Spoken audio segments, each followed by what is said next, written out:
Mamma, तू पनीर का किसतेस? चल तुला दाखवते. Okay. Welcome to my channel. चला आज आपण बनवूया पनीर भुर्जी. आणि इथे मी घेतलाय पनीर. तो छानपैकी आपल्याला इथे किसून घ्यायचा आहे. तुम्ही हाताने कुस्करून घेतला तरी सुद्धा चालेल. हा बघा पनीर इथे किसून माझा झालेला आहे. तेलामध्ये आपण टाकूया आधी शहाजिरं आणि त्याच्यानंतर तुम्ही नॉर्मल जिरं टाकलं तरी पण चालणार आहे. शहाजिऱ्याचा छानपैकी डान्स करून झाला की मग आपण त्याच्यात घालूया कांदा.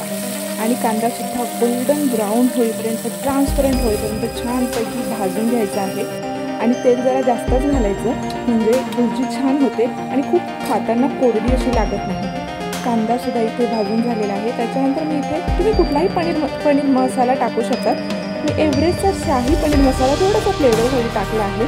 तुम्हाला जर सुहानाचा पनीर मसाला मिळाला तर तोही तुम्ही टाकू शकतात. आणि त्याच्यानंतर काही बेसिकचे मसाले आपण याच्यात घालूया. अर्धा चमच लाल तिखट, अर्धा चमचा हळद, त्याच्यानंतर अर्धा चमचा धण्याजिऱ्याची ही पावडर आहे ती टाकूया. आणि छानपैकी मिक्स करून घ्यायचं आहे.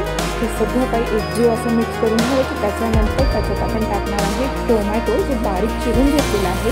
आणि टोमॅटोसुद्धा छान मिक्स करून घ्यायचं आहे. आणि टोमॅटो थोडासा नॉर्मल शिजेपर्यंत थांबायचं. नंतर तेलातच मी कोथिंबीर घालून घेते कारण की त्या फ्लेवरसोबत मसाल्यासोबत कोथिंबीरीचा सुद्धा अरोमा छान येतो.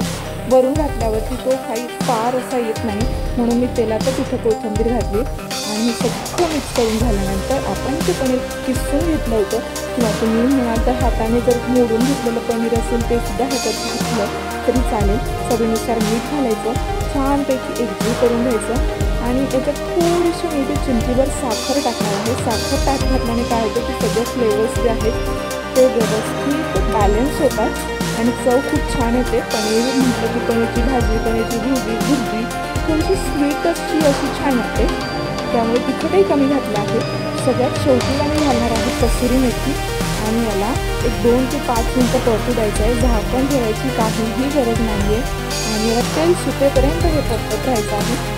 तुम्ही बघू शकता की आता छानपैकी तेल सुटलेलं आहे आणि चमचमीत अशी दिसते. आणि लगेच इथे लच्छा पराठा बनवून घेतला आणि खायला घेतली. Thank you for watching.